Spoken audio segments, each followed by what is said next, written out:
Little red light indicates it's on. Take the remote, left turn signal, turn it off, right turn signal, turn it off, stop light, attention getter, turn it off. Very simple, very easy, works very well.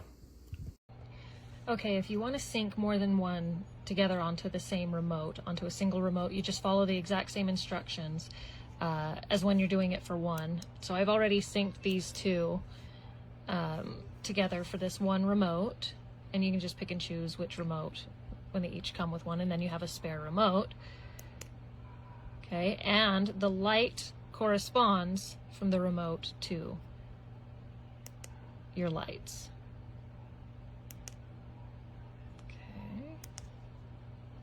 And so I'm using them as a front and a rear, so when I put the one on the front, then I just flip it upside down, so you have your correct corresponding light.